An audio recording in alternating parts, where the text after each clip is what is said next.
Good morning, students. Welcome to your online classes. Now see, in the previous video we have started discussing the new chapter, that is education and psychology.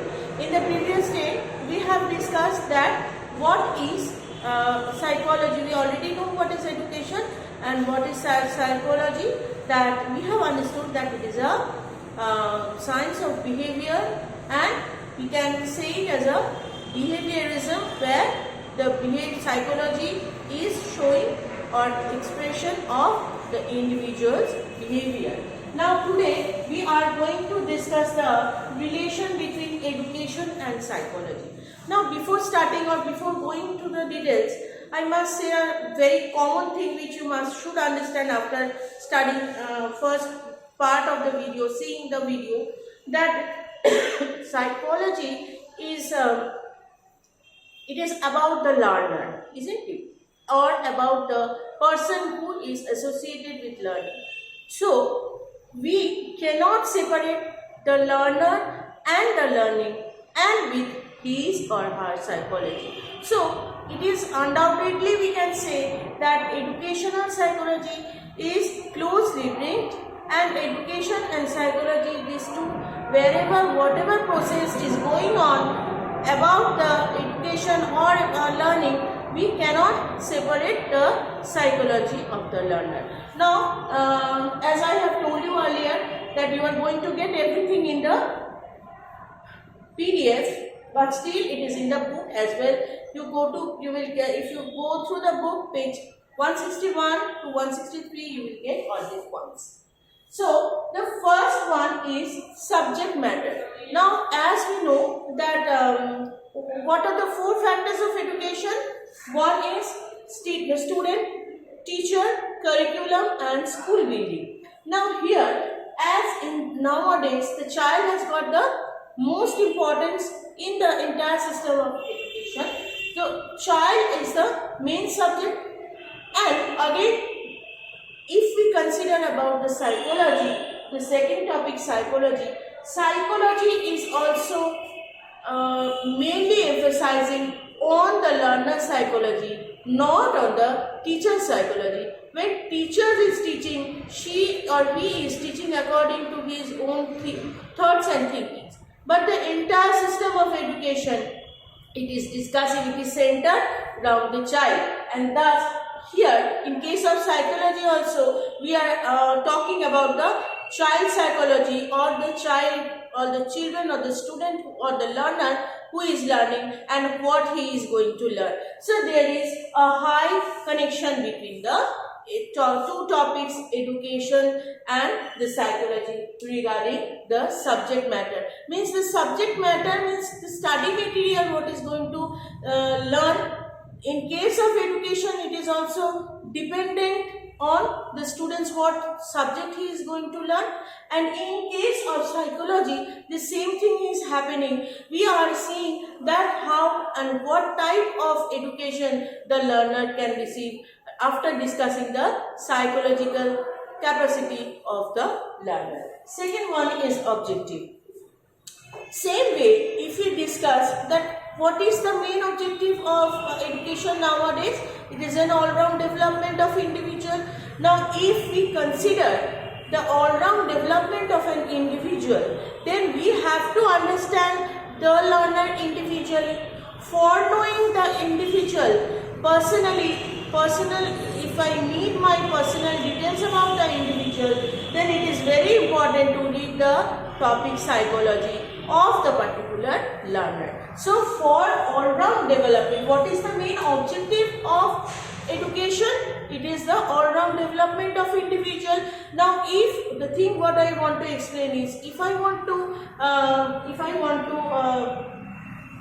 take the understand the nature, if I want to give a all-round development to the individual, then his nature, his capacity, his attitude, his aptitude, everything I have to understand, and for that reason I need to learn his psychology.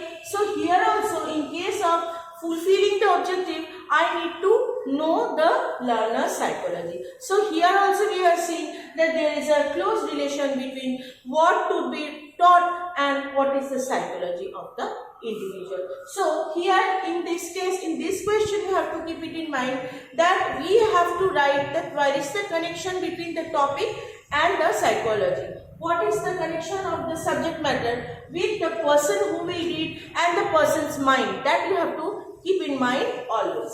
Third one is child-centric education. Nowadays we know, as many times I have explained, that the main motive of the education is to develop a child in his all sphere activities. So the education nowadays is child-centric. It is not teacher-centric as it was described before. Before, in the ancient period, what used to happen? The students used to stay in Gurukul. They do not get the love of the parents for their education. They have to devote their life to their teachers, and they have to learn everything staying over there. And whatever the teacher will teach, the student has to learn. But nowadays the concept is changed. The entire thing is dependent on the child or the child centricism, isn't it? And so the concept of child centricism is inseparable for in case of education. Now, if I have to know about the child, I have to know every details from his family background, about his mind, about his capacity, about his ability, and all everything. And for that reason, I need to read the psychology of the child. So here in all the points, we are continuously connecting between the learner and his psychology. Why in the field of education, it is very, very important to connect psychology of the learner.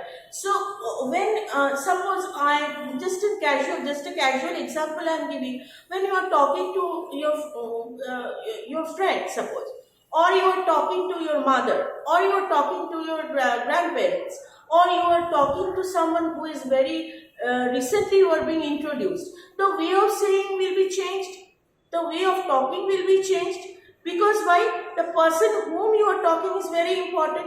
So everywhere, whatever you are doing, you have to think that to whom you are interacting, with what you are interacting, depending on that, and for that reason you have to understand.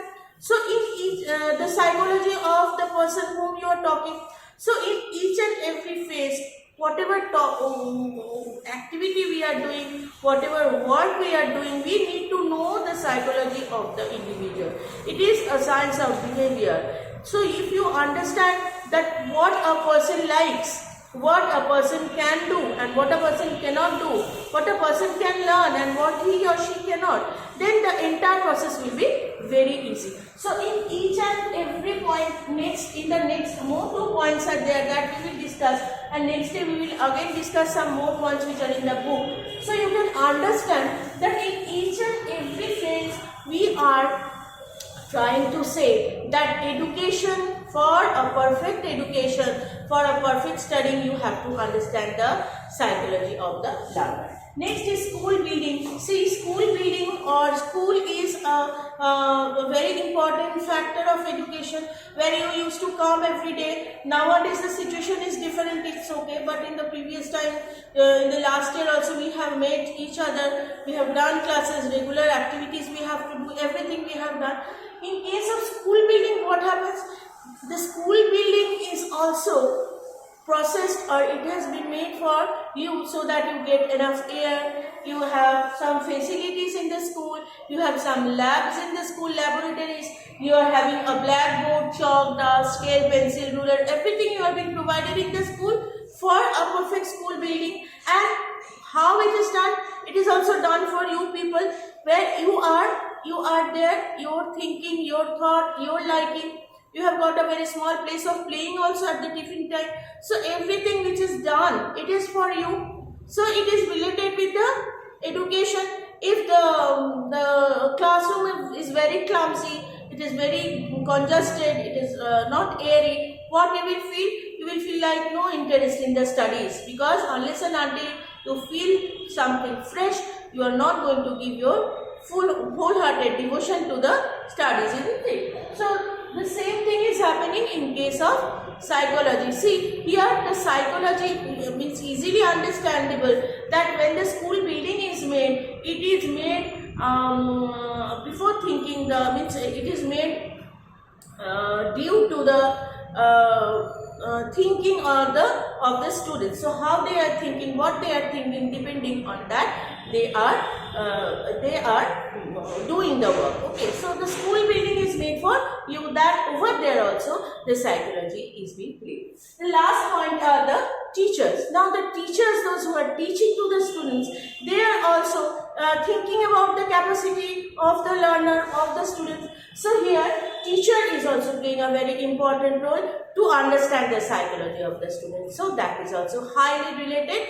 In the next day, in the next class, we will continue some more points which are in the book. You will see the PDF, you will go through the PDF, you are going to get all these answers in details. So thank you very much for today. In the next video, we will continue the next points from point number 6. Thank you.